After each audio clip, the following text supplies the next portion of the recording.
semesta dan seisinya, alam layang ciptaan yang maha esa.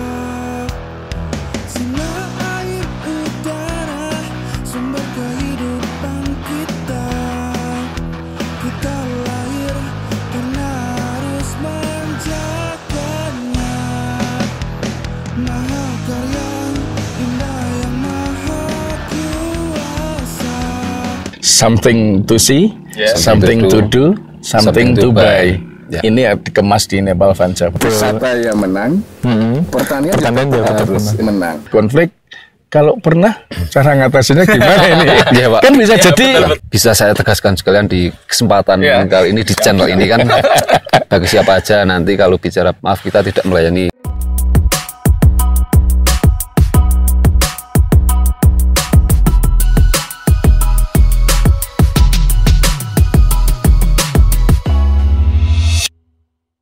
Halo Sobat Pondok Tani, jumpa lagi dengan channel Pondok Tani. Nah, saat ini kami sedang berada di Dusun Butuh. Ini yang populer di masyarakat luas itu dikenal dengan Nepal Van Java.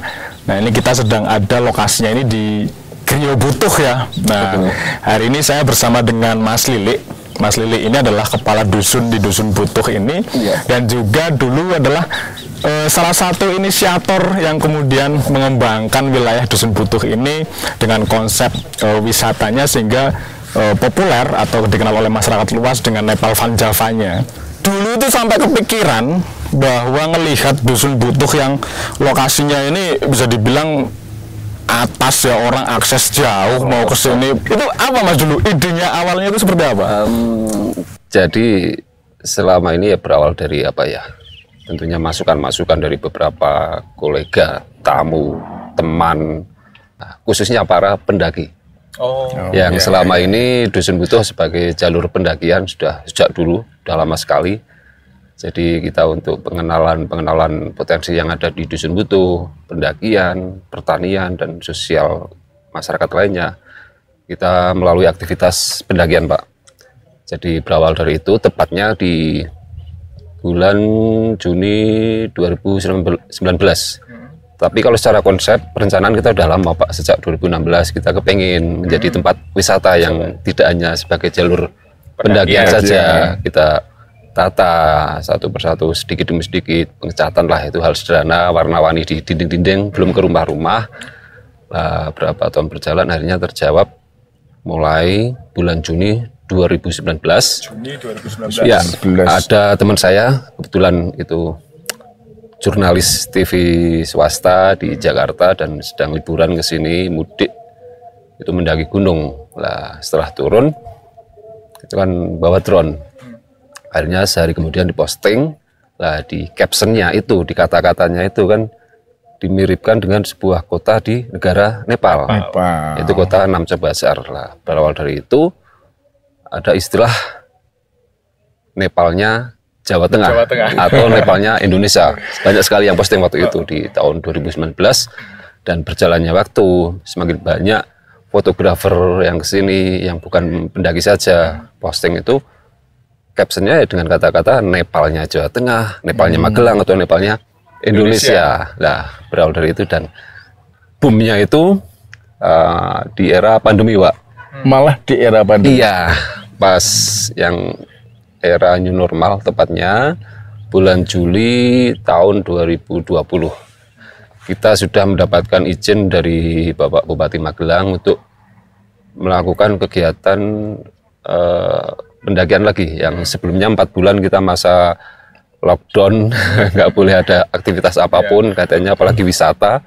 Lah berbarengan dengan itu kan di media sosial banyak sekali yang posting tentang dusun kami. Kita sudah boleh buka untuk aktivitas pendakian. Berbarengan dengan itu, mereka yang penasaran yang tahu di media sosial hanya datang satu persatu, ramai Pak. Persis di pertengahan bulan Juli tahun 2020. Nah berawal dari itu hanya rame ya. Ini kita harus gerak cepat. Bagaimana caranya untuk menangkap ini, jelas kita punya harapan apa yang menjadi perencanaan waktu itu untuk menjadi wisata, dan akhirnya sudah berjalan alhamdulillah 2 tahun ini, dan istilah Nepal Van Java sendiri juga punya kisah, tapi sederhana aja. Kita posting berapa kali posting lah, ada postingan dari seorang fotografer bersama modelnya. Lah waktu itu kan posting dimiripkan antara Magelang sama Bandung. Nah, Magelang rasa-rasa Bandung nih lah.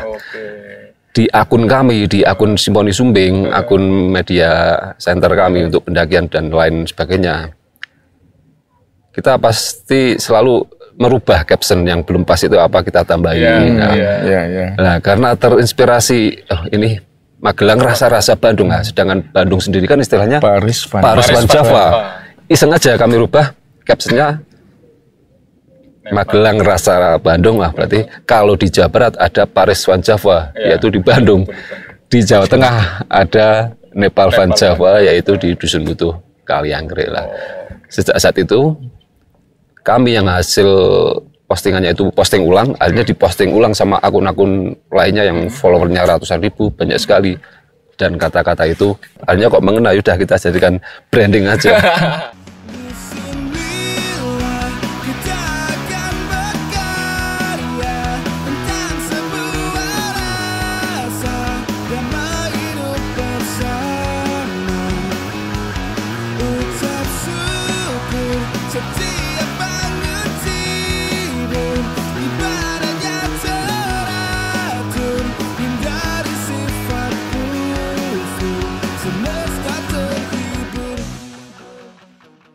Jadi mau nggak mau kita harus menerima atas, ya bagi saya anugerah lah, yang sebenarnya cuma viral di media sosial, akhirnya kita tangkap peluang itu dan kita harus ada penyesuaian.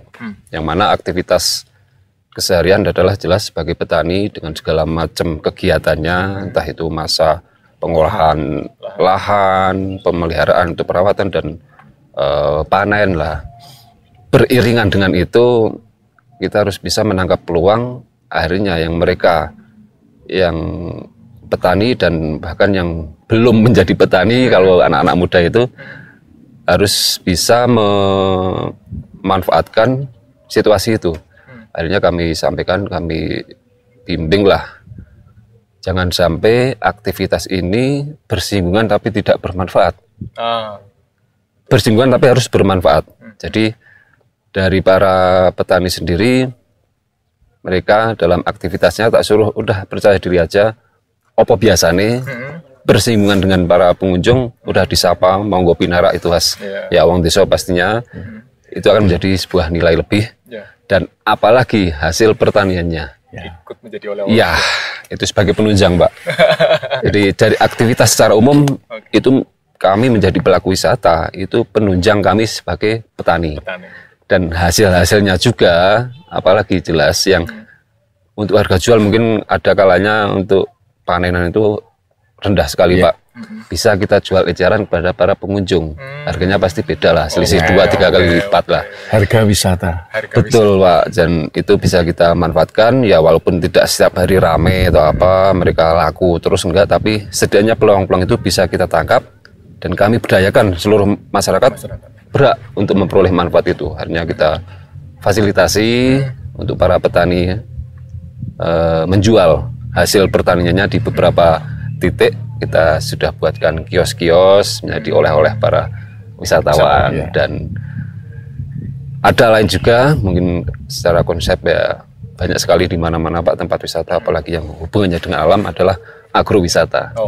Yang orang kota tidak tahu, kita juga ada ikut macul salah satunya, atau nanam panen juga. Saya pengen bertanya ke Mas Lili ini. Ya, Pak. Tentunya ini dua hal yang berbeda, pertanian dan pariwisata. Perilaku wisatawan tentu juga beda dengan perilaku petani. Juga untuk melayani wisatawan itu berbeda dengan melayani tanaman kan gitu ya. Jelas, Pak. Apakah pernah ada konflik sosial dengan banyaknya wisatawan masuk sini di Nepal Van Java, di Dusun Butuh ini, yang tidak disetting untuk wisatawan, tapi tiba-tiba datang wisatawan yang mungkin sehari bisa ribuan orang. Ya. Apakah pernah masyarakat merasa terganggu? Terus terjadi konflik antara masyarakat umum yang notabene adalah petani dengan pengelola wisata atau dengan wisatawannya. Pernah nggak terjadi konflik? Kalau pernah, cara ngatasinnya gimana ini? Pak. Kan bisa jadi betul. itu terjadi itu. Ya, betul sekali Pak. Jadi kita sebenarnya secara penataan kawasan dusun kita tidak dikonsep atau dibuat untuk tempat wisata. Ya. Jadi mau nggak mau ya karena kita sifatnya ya natural dan kita terima secara positif Ya. sudah menjadi tempat wisata inilah. Ya. Bicara konflik sosial jelas ada Pak.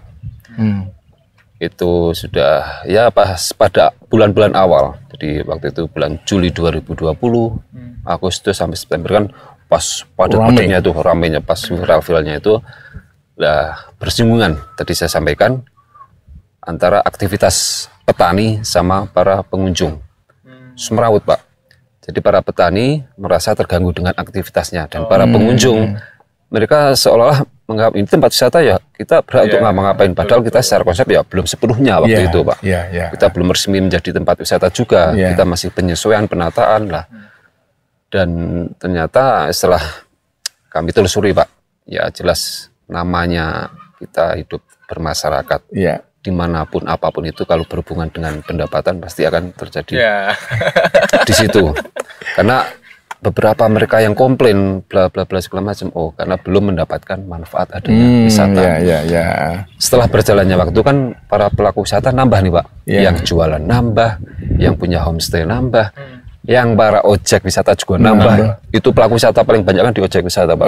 Nganter ke atas ya. Ya, keliling spot foto, keliling dusun lah. Setelah beberapa bulan kemudian para pelaku wisata nambah itu dengan sendirinya konflik tadi menurun, hilang. Berarti semakin banyak yang menerima manfaat, maka konflik semakin turun, semakin kecil. Itu jadi. Terus dari pengelola sendiri ada upaya menghilangkan konflik itu? Sekarang masih ada atau sudah? Itu masih dan ya. Tapi dalam skala kecil. Skala kecil betul Pak. Ya bisa. kita intinya nggak bosan-bosan untuk menyampaikan tolong untuk istilahnya menggunakan sepeda motor contoh kecil ya, sing sopan lah kita banyak tamu. Ojo wer-weran, ojo play-playan. Itu hal sederhana. Selalu saya sampaikan karena tamu pun ya nggak nyaman kalau ada padahal ya aktivitas selama ini ya seperti itu. Tapi mau nggak mau kita harus penyesuaian tadi Pak. Yang sekarang yang tersisa istilahnya konflik itu ya soal kenyamanan itu.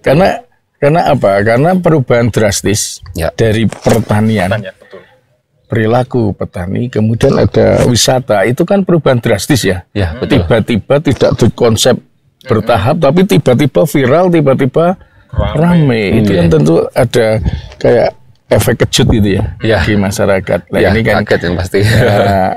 Tapi akhirnya bisa juga ya bisa kita kondisikan, kita kelola. Negatif sosial bisa dikelola ya. Iya, sebagian besar mereka tetap petani yang nyambi jadi pelaku wisata. Ya, kalau Senin sampai Jumat bertani. Karena itu, Pak. Pengunjung tidak terlalu banyak. Betul, kalau di hari biasa nggak sebanyak weekend akhir pekan. Tapi gitu, Pak.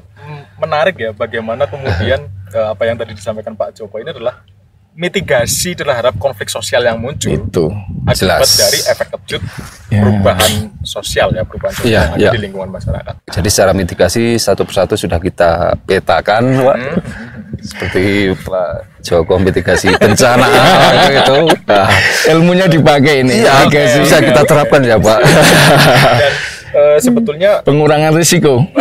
Betul sekali kan. Ketika kemudian masyarakat datang ke sini kan sebenarnya tidak hanya ingin melihat rumah dicat warna-warni di tidak hanya selfie aja. Bukan hanya soal itu sebenarnya. Tapi bisa berinteraksi dengan petani, beraktivitas di lahan. Itu akan kemudian menjadikan experiential learning sebuah pembelajaran dari pengalaman orang berkunjung ke sini. Betul. Kan seperti itu. Secara kepuasan mungkin mereka kurang dalam. Alhamdulillah selama ini itu hal yang sebenarnya udah menjadi aktivitas keseharian. Akhirnya bisa kita jual Pak. Makanya kalau wisatawan itu kan ada 3 something to see, apa yang bisa dilihat, dinikmati dengan mata, something to do, Apa yang bisa dilakukan? Apa yang bisa dilakukan? Mungkin ikut nanam, ikut panen, ikut jadi ojeknya, off-road di sini misalnya. Something to do. Yang ketiga adalah something to buy. Mau pulang itu kita bisa beli apa sih dari sini, kenang-kenangan dari Nepal Van Java. Jadi something to see, something to do, something to buy. Ini dikemas di Nepal Van Java. Mungkin ke depan kan lebih kita arahnya jadi kita untuk secara pemberdayaan hal seperti tadi sudah beberapa kali kita coba, sudah ada beberapa kali yang kita tawarkan, artinya para tamu itu jualan kita yang berhubungan langsung dengan petani tadi. Apa yang bisa dilihat nggak hanya cuma selfie di tempat atau spot foto, kita ajak ke ladang. Apa yang bisa mereka lakukan? Ya kita tawarkan, mau bersama petani yang sedang mencakul, mengolah atau panen, kita nuruti permintaan mereka. Kita mencakul, kita ajak ke petani yang sedang mencakul. Ini yang lagi ngolah, kita ajak ke petani yang ngolah. Panen yang paling mudah, panen apa dulu lah. Kita ajak ke para petani yang bukan pelaku wisata, Pak. Di situ kita seleksi juga. Ini petani Pak Sopo, Mbok Sopo. Ini anaknya pelaku wisata enggak? Kita cari yang enggak, Pak. Jadi nanti secara bagi-baginya. Nah, betul. Jadi kan kita juga ada paketan biaya per orang. Ya, jadi nanti yang sebagian masuk ke pengelolaan untuk adik-adik lah. Nanti yang sebagian wis nggo sampean, Pak. Nggo sampean mbok iki mau ana tamu kok melu dolan ngene. Nah, seperti itu. Luar biasa. Ini ide yang kemudian menarik, merespon pada kondisi yang sekarang ada ya. Betul sekali. Kemudian ini adalah pemerataan, karena hubungan dengan pariwisata dan pertanian dua-duanya adalah sisi ekonomi yang berbeda. Orang kemudian bisa saja terjadi gesekan karena pendapatan yang berbeda. Betul sekali. Tapi konsep pemerataan yang tadi dilakukan adalah kemudian ini adalah bahwa satu kesatuan ini harus dapat manfaat semua dari warga Butuh ini. Nah, ide apa Mas kemudian yang ke depan mungkin yang akan menjadi pengembangan di Nepal Van Java ini ya, teman-teman di rumah yang nonton ini mungkin yang pernah berkunjung ke Nepal Van Java, apa yang kemudian belum pernah mereka dapatkan di sini? Ke depan itu apa yang idenya yang atau gagasan bersama masyarakat di Dusun Butuh ini yang akan kemudian lebih menggairahkan Nepal Van Java ini di dunia pariwisata? Ya, jadi kita secara klasifikasi sudah menjadi desa wisata berkembang. Tidak hanya rintisan, Pak. Alhamdulillah kita selama 2 tahun langsung berkembang. Tidak di level rintisan lah. Kita mau nggak mau harus melengkapi, Pak, persyaratan benar-benar menjadi desa wisata yang kita arahnya nanti mau ke desa wisata mandiri atau maju lah. Di situ banyak sekali sektor-sektor yang harus kita penuhi, kita lengkapi sebagai syarat. Lah, salah satunya ini kan untuk wisata edukasi sudah ada agroturism. Agroturismnya. Satu lagi, Pak, yang culture. Kita punya seni dan budaya tahunan, selama ini ada, tradisi juga ada, dan yang berkaitan dengan wisata untuk menunjang hal tersebut, kita setiap Minggu Pahing ada pentas kesenian. Minggu Pahing ya? Ya, setiap Minggu Pahing kita ada pentas kesenian di Taman Depok. Itu sebagai pelengkap dan untuk menjawab pertanyaan, kalau mau ke Nepal Van Java tidak hanya cuma selfie aja, Pak. Tidak hanya cuma foto, tapi bisa menikmati pentas kesenian lokal Dusun Butuh. Nah, itu pun juga kita bisa jual paketan untuk para wisatawan. Tadi untuk pertanian sudah, ini yang berhubungan dengan seni dan budaya. Nanti para tamu itu bisa ikut latihan sebelum pentas. Dan pas pentas, joget bisa, nari bisa. Nari bisa, Pak Joko. Ikut latihan sehari sebelum pentas lah.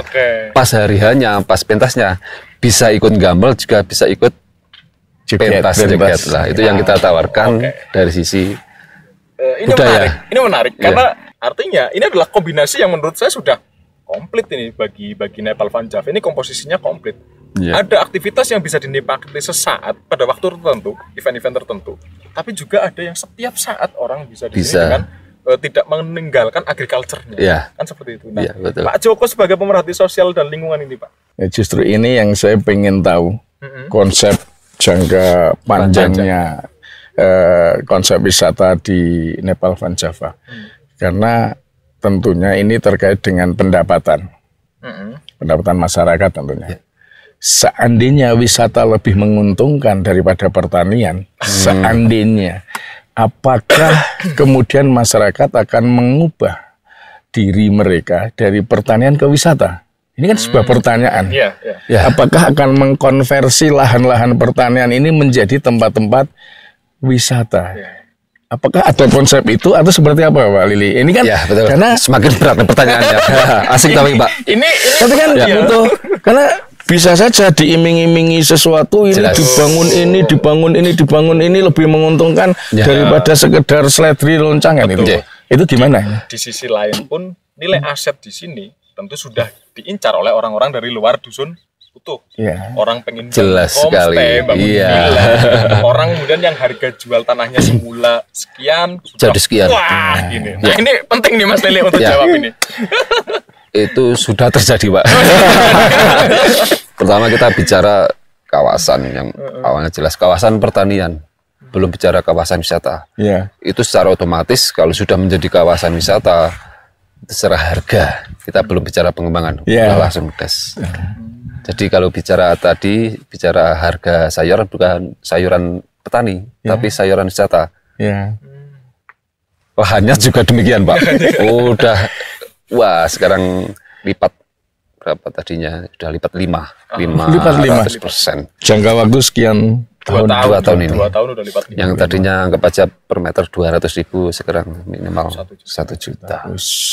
Itu baru bicara lahan.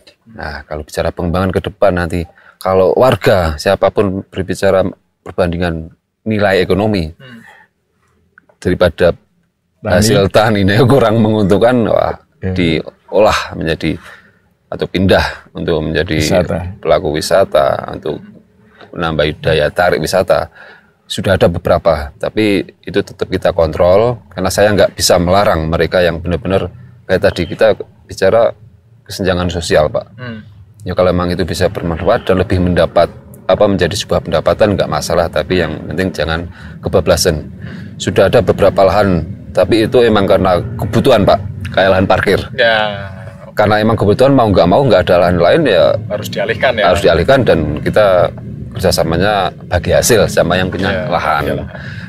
Dan tentunya di situ kan butuh pelengkap nggak? Jadi kayak warkop, kafe harus ada, toilet juga lah. Di lahan kawasan dusun, dalam dusun juga ada beberapa yang lahan pertanian dialih fungsikan menjadi warkop. Sudah berapa banyak? Misalnya luas lahan pertanian di sini 100 hektar misalnya. Ini sudah berapa hektar yang dikonversi untuk wisata? Belum banyak sih, Pak. Kalau secara warkop di atas dusun itu satu warkop sama gardu pandang. 1, 2, 3, 4, 5. 10 hektar sudah ada yang dikonversi? Belum. 1 hektar? Kalau titik aman masih aman sekali. 1 hektar kayaknya kalau di total sama sekitaran sini sama di luar dusun untuk lahan parkir mungkin 1 hektaran, Pak. 1 hektar, sekitar 1% ya? Iya, sekitar itu. Ada pembatasan nggak kira-kira nanti? Atau ya udah lepas saja siapapun? Jelas pembatasan sudah beberapa kali sampaikan, termasuk ini sebagai upaya pengendalian ya, Pak. Jangan sampai nanti sektor pertanian atau lainnya malah apa-apa dihitung wisata lah. Jadi kita untuk pembatasan tersebut adalah pembatasan dari investor, Pak. Udah banyak sekali baik melalui saya atau langsung yang keluarga atau siapa yang ini padahal saya pengen masuk itu nanti lain. Jadi pembatasannya ya sudah ada beberapa yang memang tapi tetap ada konsep pengendalian ya. Jelas pengendalian bahwa di sini agraris ya dipertahankan agraris. Jadi, dan itu dikembangkan sebagai agro wisata. Mungkin lebih ke intensifikasi wisatanya. Betul. Beragam atraksinya yang diolah. Jadi bisa saya tegaskan sekalian di kesempatan kali ini di channel ini kan bagi siapa aja nanti kalau bicara pengen mengembangkan sesuatu dusun butuh, maaf kita tidak melayani jual beli. Tapi jual beli ya. Kalau kontrak atau sewa kita masih bisa tergantung kesepakatan dengan warga. Dan untuk atraksi juga, Pak. Ini tadi belum sempat saya sampaikan, insya Allah nanti di tahun ini juga kita juga melayani jeep wisata, Pak. Kalau kawasan dusun nggak bisa, kita melayani shuttle dari kecamatan kawasan Pasar Kalangkrik ke sini. Nanti dari sini bisa ke Mangli, Sukaview, Silancur, Taman Jadi Pagoda. konsepnya konsep kawasan sumbing eksotik. Betul. Bicara sumbing eksotik kita juga punya kawasan. Tadi kita bicara kue besar, tidak hanya di sini aja. Kita karena udah punya forum komunitas, kita melayani jasa transportasi wisata penghubung antar destinasi. Berarti kue besarnya ini akan menjadi lebih besar lagi. Kita bicara manfaat di situ. Saya menarik kemudian artinya sebagai bagian dari akarnya ya, akar dari masyarakat ini adalah pertanian. Ini tidak ditinggalkan. Walaupun Nepal Van Java sudah berkembang begitu pesat.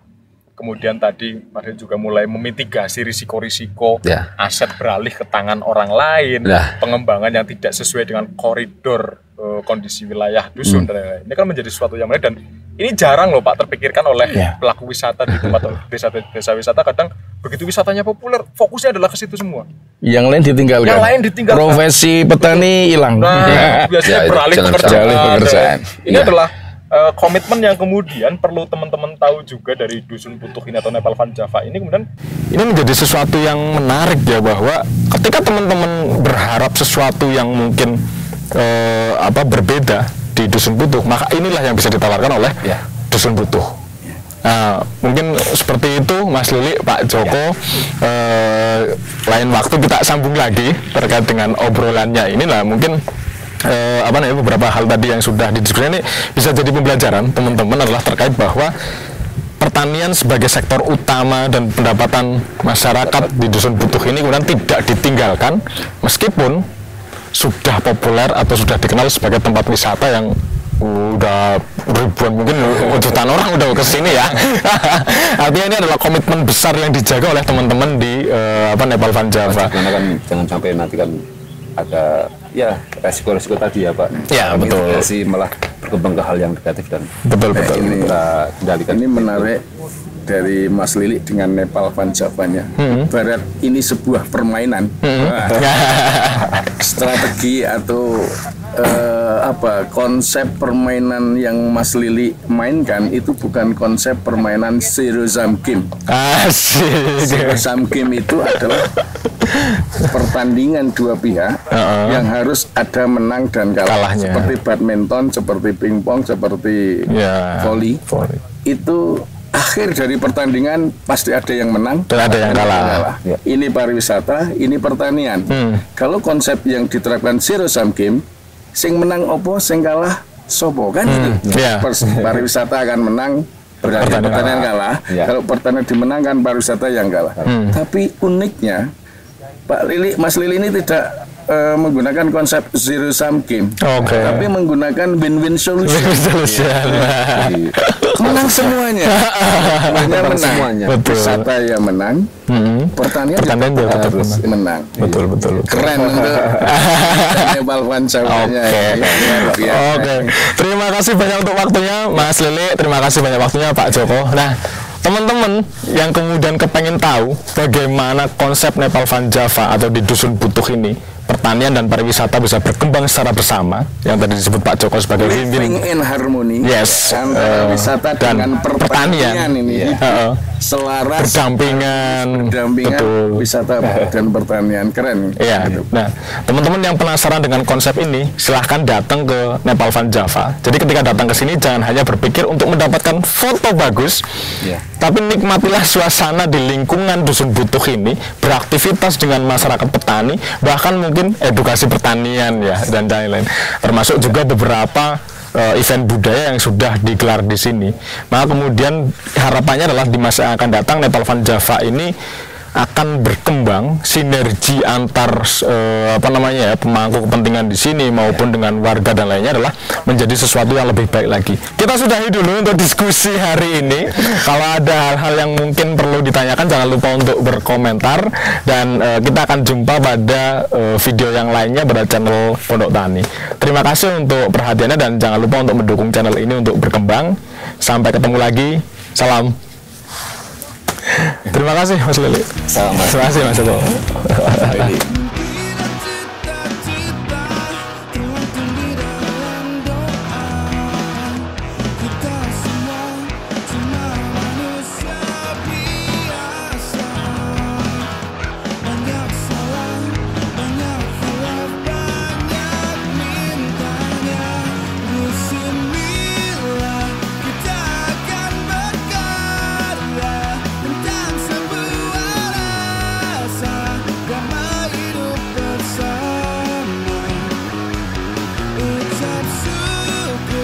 sedih.